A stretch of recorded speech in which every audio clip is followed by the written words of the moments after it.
രാഷ്ട്രീയം മുമ്പ് ഒരിക്കലും കാണാത്ത രീതിയിലുള്ള പ്രതിസന്ധിയിലൂടെയാണ് കടന്നു പോകുന്നത്. ഇക്കഴിഞ്ഞ കാലത്ത് രണ്ട് പാർട്ടികളാണ് തമിഴ്നാട്ടിൽ അംഗം വെട്ടിയിരുന്നത്. കരുണാനിധി നേതൃത്വം നൽകുന്ന DMKയും ജയലളിത നയിച്ച അണ്ണാ DMKയും. ഈ രണ്ട് പാർട്ടികളാണ് തമിഴകം മാറി മാറി ഭരിച്ചത്. ചെറുമീനുകളായി കോൺഗ്രസും മറ്റു ചില പാർട്ടികളും തമിഴ്നാട്ടിൽ ഉണ്ടായിരുന്നുവെങ്കിലും കളം നിറഞ്ഞത് ഈ രണ്ട് പാർട്ടികളാണ്. എന്നാൽ ഇന്ന് അവസ്ഥ മാറി. പ്രത്യേകിച്ച് സൂപ്പർ താരം വിജയ് തമിഴക വെട്രിക്കഴകം എന്ന പാർട്ടി രൂപീകരിച്ച് രംഗപ്രവേശനം ചെയ്യുകയും ADMKയുടെ ശക്തി ക്ഷയിക്കുകയും ചെയ്തതോടെയാണ് തമിഴ് രാഷ്ട്രീയം ദിശ മാറി ഒഴുകാൻ തുടങ്ങിയത്. വിജയെ സംബന്ധിച്ച ചിട്ടയായ രാഷ്ട്രീയ പ്രവർത്തനമാണ് കൈമുതൽ.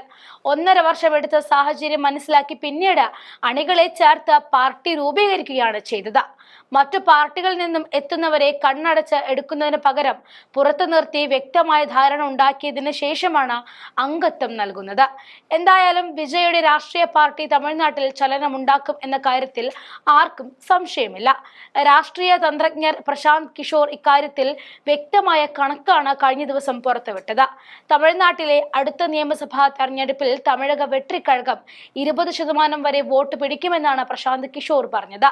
നിലവിലെ സാഹചര്യത്തിൽ 15 മുതൽ 20% വരെ വോട്ട് ലഭിക്കുമെന്നാണ് കഴിഞ്ഞ ദിവസം വിജയ് അടക്കമുള്ള TVK നേതാക്കളുമായി നടത്തിയ ചർച്ചയിൽ പ്രശാന്ത് കിഷോർ പറഞ്ഞത്. അതേസമയം ഇത് സീറ്റുകളായി മാറുമോ എന്നും നിർണായക ശക്തിയായി മാറുമോ എന്ന കാര്യത്തിലും പ്രശാന്ത് കിഷോർ പറയുന്നുമില്ല. എന്നാൽ വിജയുടെ മോഹങ്ങൾ തമിഴ്നാട്ടിൽ പൂവണിയുന്നില്ലെന്നും ആദ്യ തിരഞ്ഞെടുപ്പിൽ 10% കൂടുതൽ വോട്ടുകൾ നേടുക എളുപ്പമായിരിക്കില്ല എന്നുമാണ് മറ്റ് രാഷ്ട്രീയ നിരീക്ഷകർ പറയുന്നത്. തമിഴ്നാട്ടിൽ വിജയപ്രതീക്ഷകൾ വന്നതോടെ വിജയുടെ സുരക്ഷാ ചുമതല കേന്ദ്ര സർക്കാർ ഏറ്റെടുത്തതാണ് മറ്റൊരു സംഭവ വികാസം. വിജയ്ക്ക് Y കാറ്റഗറി സുരക്ഷ കേന്ദ്ര സർക്കാർ നൽകിയിട്ടുണ്ട്. 2 കമാൻഡർമാർ ഉൾപ്പെടെ 11 CRPF ഉദ്യോഗസ്ഥർ അടങ്ങുന്ന സംഘത്തിനാണ് സുരക്ഷാ ചുമതലയുള്ളത്. കേന്ദ്ര ആഭ്യന്തര മന്ത്രാലയത്തിന്റേതാണ് തീരുമാനം. വിജയുടെ വർദ്ധിച്ചു വരുന്ന രാഷ്ട്രീയ പ്രാധാന്യം അടിസ്ഥാനമാക്കിയാണ് Y കാറ്റഗറി സുരക്ഷ നൽകുന്നത് എന്ന് കേന്ദ്ര സർക്കാർ വിശദീകരിക്കുന്നുണ്ട്. കേന്ദ്ര ആഭ്യന്തര മന്ത്രാലയം ഔദ്യോഗികമായി ഈ സുരക്ഷാ ക്രമീകരണത്തിനായി ഉത്തരവും പുറപ്പെടുവിച്ചിട്ടുണ്ട്. സംസ്ഥാനത്തിനുള്ളിൽ 8 മുതൽ 11 വരെ CRPF ഉദ്യോഗസ്ഥരുടെയും സായുധ ഗാർഡുകളെയും ഒരു സംഘം വിജയ്ക്ക് സംരക്ഷണം നൽകും.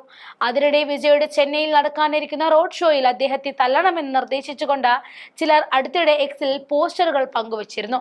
ഇതിന് പിന്നാലെയാണ് ആഭ്യന്തര വകുപ്പ് സുരക്ഷാ ചുമതല ഏറ്റെടുത്തത്.